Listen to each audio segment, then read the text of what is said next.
Hey everybody, welcome back to Leadership Unveiled. My name is Kayla Fahey-Ahrndt and I'm your host, and today is day 11 of the 12 days of leadership. Oh, I'm so excited that we've made it here.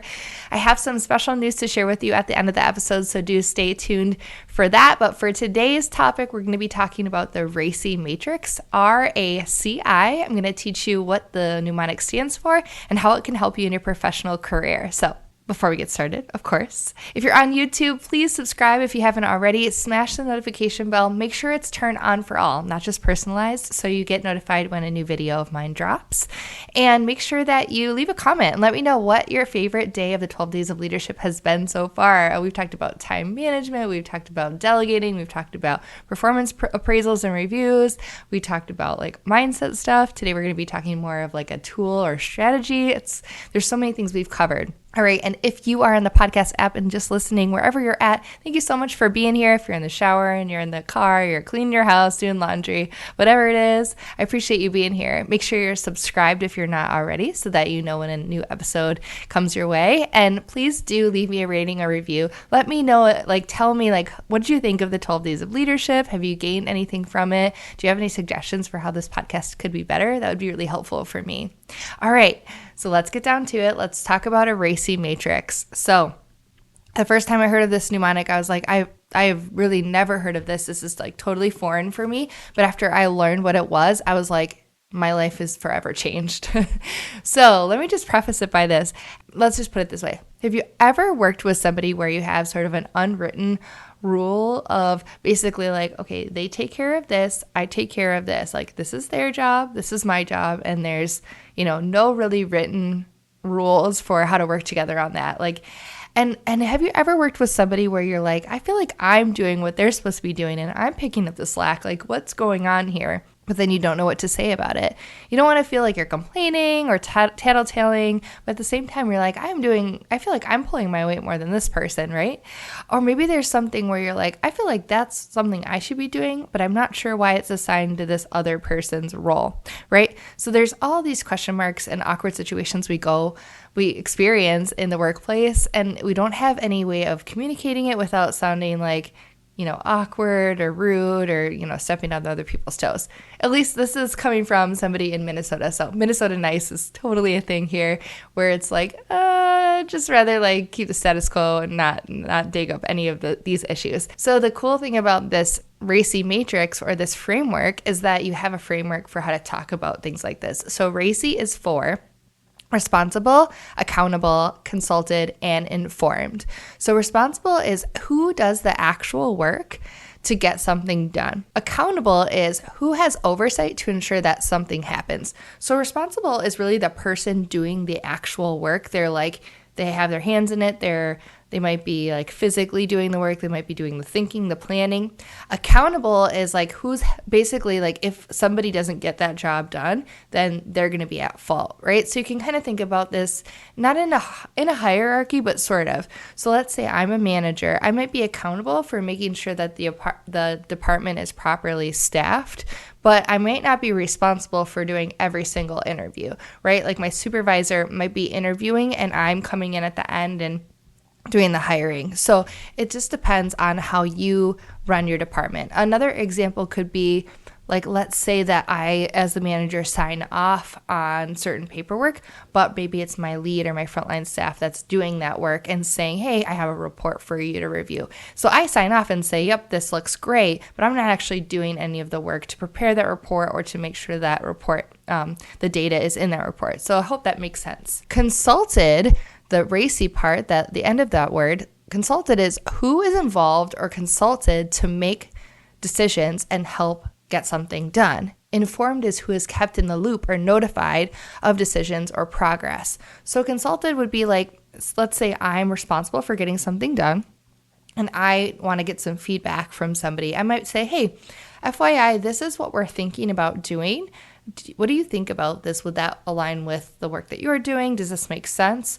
So a good example for me is we have a medical director that oversees the department sort of in partnership with me.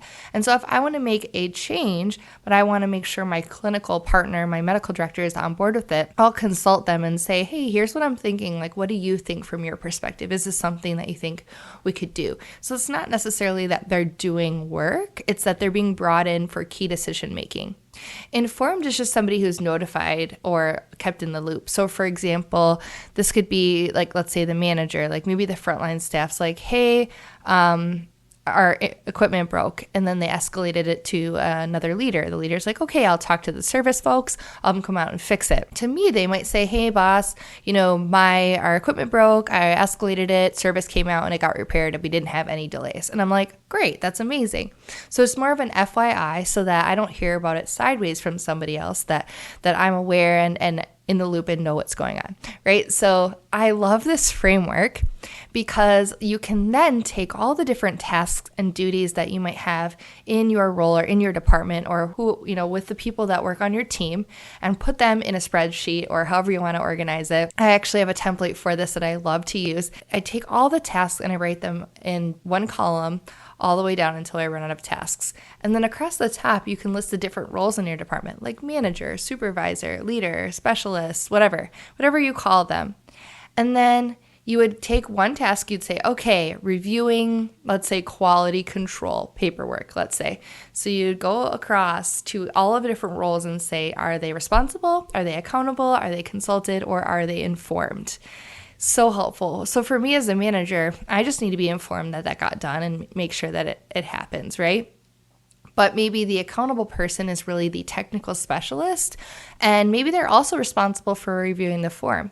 Maybe the frontline staff, somebody they delegated, is responsible for the first review, then the second review happens by the tech specialist. So there's two people responsible, and ultimately who is accountable, right? So you'd go across and you'd say, this is how each person in the department functions for each of these tasks. I don't have a ton of time to go into go over multiple examples, but I just want to say that what you could do to get started is make a list of all the duties that you do, work with different people in your department to gather what they do, and then make your own RACI document where you're like, okay, so are you responsible or I responsible?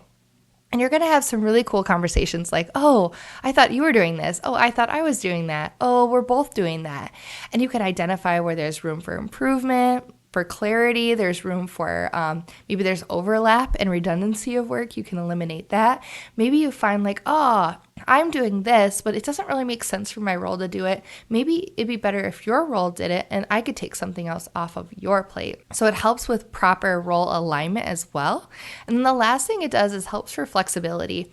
So although this creates a very much a structure of it's very clear who is doing the thing, who's informed, who's consulted, who's accountable, it also says like, hey, there's this task.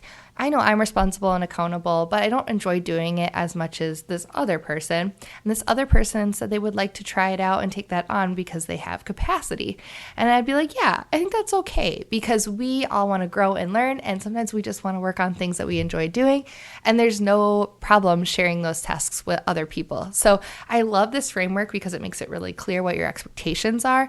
It makes it easy for you once you have this baseline, and then you can improve and change. You can't change or improve anything if you don't know what current state is. So I love that. And then it allows you to have really clear conversations with other people like, hey, I think I can do that, or I have more capacity.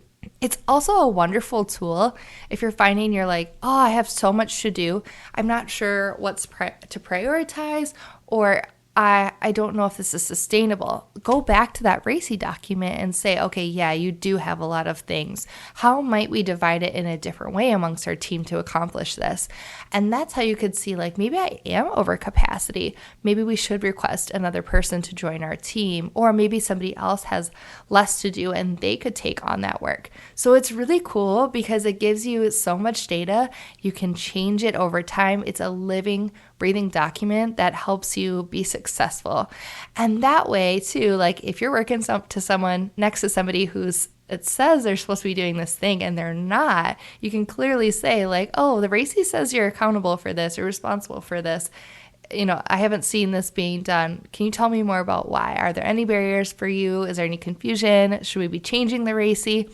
It's a wonderful way to start, curious conversations with people, to start thinking about how our team could function in a better, more improved way. And I feel like when I've implemented it on my teams, my team at first really resisted it because it was a lot of work to put together all of the tasks and all of the roles. And it took many meetings to go over and fill everything in. But once we have done it, we've used it for a few years now. And I swear every time somebody brings forward like, oh, I'm overwhelmed, or I feel like I'm not doing the things I'm supposed to be doing, they're like, you know what, let's look at the RACI. Like they tell me, Kayla, we should look at our RACI. And then we go in and update it, or we're like, actually, no, you're doing everything you should be doing. Like, look, this is everything. There's nothing else. You're doing great. Like, don't worry about it. So I love this tool. It's a wonderful, wonderful tool for you to really kind of set the standard on your team. And I found that the teams that I work with that have this are super high functioning, because when you are very clear on expectations, people can just they can go and do their work and they're not worried about what other people are doing or what they're doing. They know exactly who's doing what. All right, so I hope this was helpful for you. I wanted to share this because I do have an announcement.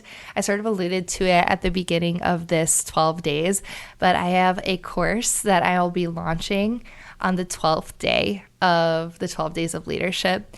It's going to be my career kickstart course, and I'm going to delve into it for tomorrow's episode. It is for a few different folks. It's going to be for people who are new professionals who need a career kickstart, or for you if you are changing roles and you started a new job recently, or you're going to start a new job, or maybe in 2023 you're like, I really need to be re-energized and make sure my system for my work is really streamlined and organized. This is for you. So I don't want to say too much because I'm going to be talking about it tomorrow. But I also bring it up because the RACI document is part of one of the lessons that I teach. It's part of Module 1. And I also give I include many done-for-you templates in this course, and the RACI is one of them. So I provide you with a structured template with examples of the activities to list and all the roles across the top, so you can literally just plug and play with your team. And I'm excited because I'm going to be announcing tomorrow some additional ways to support you. Once you take this course, I'm going to be sharing when it's going to launch and all of those details. I can't wait to share it with you. And I think you're going to be really excited. So again, of course, I can't go over the RACI in such detail in this short video for these 12 days. So like I said, if you take the course, this is something that we would dive more into. You would get real-time support from me to create this with your team and then implement it after this. So, all right, let me know if you've heard of the RACI matrix before. I have talked about it a little bit here and there, but not a ton.